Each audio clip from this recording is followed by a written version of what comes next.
Doctor care homeopathy అన్ని బ్రాంచ్ల్లో free consultation మరియు 25% అన్ని మందులపైన గొప్ప డిస్కౌంట్. ఇంకోటి అంటే మామూలుగా హనుమాన్ అంటే ఒక విశ్వవానరుడు, బలవంతుడు.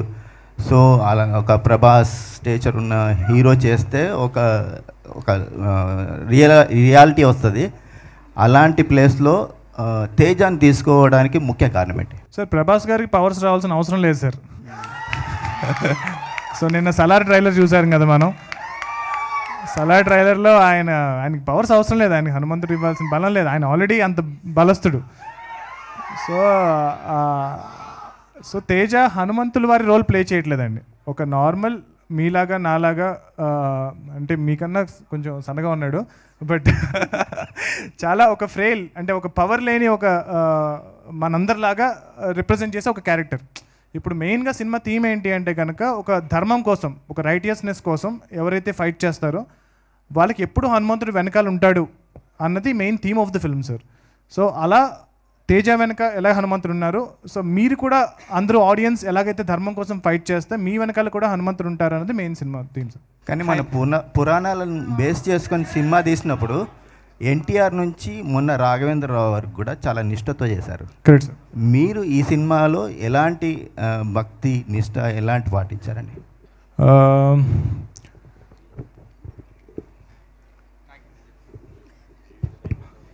అంటే అది ఆయనకి సెంటిమెంట్ ఏమో చెప్పట్టు అని నాకు తెలుసు. సో ఆ చిన్నప్పుడు ఆ శ్రీరామదాసు అవన్నీ నేను కూడా చేశానండి, అదే నిష్ఠతో నేను కూడా చేశాను. సో అవన్నీ మాకు తెలుసు.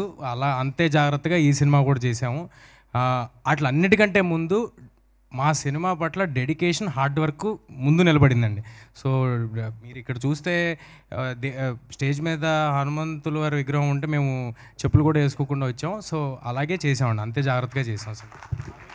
తేజ గారు సార్, మిమ్మల్ని ఇంకా కూడా ఇప్పటికీ ఇంకా బాల హీరోగానే చూస్తున్నారా జనాలు? ఎవరు సార్ జనాలా? అంటే ఇంకా మీరు ఒక ఫుల్ ఫ్లెడ్జ్డ్ హీరోగా అయ్యారని అనుకుంటున్నారా? ఎంత అంటారు నా వయసు? చూస్తే మంచిదే కదా సార్, వాళ్ళకి నా మీద ప్రేమ ఉంటుంది, వాళ్ళ ఇంట్లో పిల్లాడు అనుకుంటారు, చూస్తే మంచిది కదా. ఓకే, భలేవరే చెప్పండి సార్. అంటే అంటే ఈ సినిమాలో క్యాన్వాస్ చూస్తే చాలా పెద్ద క్యాన్వాస్ ఉంది. అవును సార్. ఆ క్యాన్వాస్లో మిమ్మల్ని చూస్తే మాత్రం కొంచెం మీ లెవెల్కి దాటిన క్యాన్వాస్ అనిపించడం ఏమైనా ఉందంటారా? నేను చెప్తాను, మరి మీరేమనుకోకూడదు. ఓకే, అంటే సార్ ఎవరైనా దీన్ని మరోలాగా అనుకోకండి, నేను చాలా విత్ అల్టిమేట్ ఒబీడియన్స్తో చెప్తున్నా. ఎవరైనా సెకండ్ జనరేషన్ యాక్టర్స్ కానీ ఎవరైనా అలా ఎవరైనా వచ్చారనుకోండి సార్, వాళ్ళ ఫస్ట్ సినిమాలకి ఇంతకంటే పెద్ద సినిమాలు చేశారనుకోండి, మీరు ఎవరు ఈ క్వశ్చన్ అడగట్లా.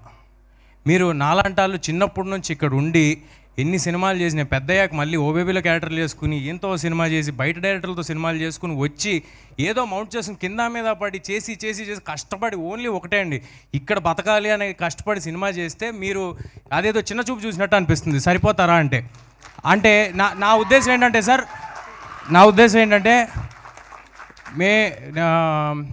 నేను వేరే వాళ్ళతో కంపేర్ చేసుకోవట్లేదు సార్. వాళ్ళు నేను ఒకటే అని కూడా నేను అనట్లా. వాళ్ళందరికీ అవకాశం వచ్చింది, అలాగే నాకు హనుమాన్ అనే అవకాశం వచ్చింది సార్. అంటే సార్ మీరు మధ్యలో ఆపకూడదు. అయితే నాకు హనుమాన్ అనే అవకాశం వచ్చింది. ఇప్పుడు ఒకటి సినిమా నాకేమిచ్చింది అనేది అందరికీ కనిపిస్తుంది సార్. సినిమాకి నేనేమి ఇచ్చాను అనేది నాకు డైరెక్టర్కి తెలుసు సార్. సో నేను నా 100% ఎఫర్ట్ పెట్టా, అందువల్లే ఆ సినిమా నాకు వచ్చిందేమో. నేను 100% ఎఫర్ట్ పెట్టినందువల్ల, నేను ఉండటం వల్లే మీరు సర్ప్రైజ్ అయ్యారేమో ఈ సినిమా కంటెంట్ చూసి. సో నేను అనుకోవటం ఇది భగవంతుడు నాకు ఇచ్చాడు సార్, దీన్ని అయిపోయిన సినిమా నా దగ్గర నుంచి ఎవరు లాక్కోలేరండి. Thank you sir. అంటే చెప్పండి సార్. మీరు అంటే మీలాగే బాలనటుడిగా స్టార్ట్ చేసి రకరకాల సినిమాలు చేసి పెద్ద హీరోలు అయిన వాళ్ళని ఎవరైనా దృష్టిలో పెట్టుకుని సమాధానం చెప్పారా? లేదే, అదేం లేదా? లేదు, నేను సెకండ్ జనరేషన్ అన్నానండి. అవునండి.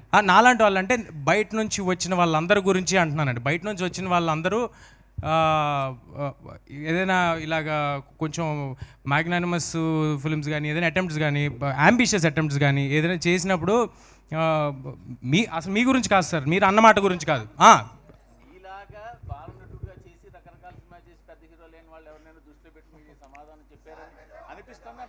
ఓహో చిచ్చి భలేవారే అదేం లేదండి. అంటే ఏది కాదు సార్, అంటే ఎంటైటిల్ చేయొద్దండి. మూర్తి గారు క్వశ్చన్ అడిగారు సార్ మీరు అట్లా ఎంటైటిల్ చేయకూడదు ఎవరిని, వాళ్ళకి అది మీకు ఇది అని ఎంటైటిల్ చేయకపోతే హ్యాపీగా ఉంటాం సార్. Thank you. ప్రశాంత్ గారు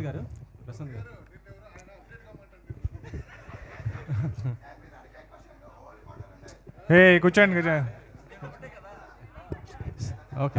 ఓకే సార్. ప్రశాంత్ గారు సార్, టీజర్ అండ్ ట్రైలర్ చూస్తే మాత్రం చాలా బాగున్నాయి సార్. Thank you sir. చాలా బాగుంది. ఇప్పటివరకు ఈ రెండిట్లలో మీరు తేజ గారిని చూపించారు, కానీ హనుమాన్ ఆయన ఏం చేయబోతున్నాడో ఆయనది ఏ విధంగా చూపించబోతున్నారు? అదే సస్పెన్స్ సార్ సినిమాలో హనుమాన్ ఉంటారా ఉండరా, ఉంటే ఎవరు ఆ క్యారెక్టర్ ప్లే చేశారు, ఇదంతా కూడా సస్పెన్స్. అది సినిమా థియేటర్కి వచ్చి తెలుసుకోవాలి. ప్రశాంత్ గారు నిరంజన్ గారు, యాక్చువల్లీ సంక్రాంతికి చాలా టఫ్ ఉంది, మీకు తెలుసు. సేమ్ డే మహేష్ బాబు గారు గుంటూరు కారం కూడా వస్తుంది 12th. సో ఇప్పుడు ఓపెనింగ్స్ మీద ఎఫెక్ట్ అవ్వచ్చు, బట్ మీరు టిల్ నో స్టిక్ అయి ఉన్నారు ఆ 12th. ఎందుకంటే బిఫోర్ 11th 10th పెట్టుకుంటే ఓపెనింగ్స్ బెస్ట్ వచ్చాయి కదా. ఎవరు ఓపెనింగ్స్ అండి? మీకండి ఓపెనింగ్స్. ఓకే. అంటే సేమ్ డే పెద్ద సినిమా వస్తుంది కదా, 10th 11th ఎందుకు వెళ్ళలేదు, అంటే 12th ఎందుకు స్టిక్ అయి ఉన్నారు? అంటే మేము యాక్చువల్లీ ఫస్ట్ అనౌన్స్ చేసామండి 12th అనే డేటు నాకు తెలిసి. సో యాక్చువల్గా మేము 12th ఖాళీగా ఉంది అనుకునే మేము 12th అనౌన్స్ చేసాము. సో మేము అనౌన్స్ చేసిన తర్వాత మేము ఆల్రెడీ హిందీలో అక్కడ ఇక్కడ అంతా అగ్రిమెంట్స్ మొత్తం అన్నీ అయిపోయినాయి.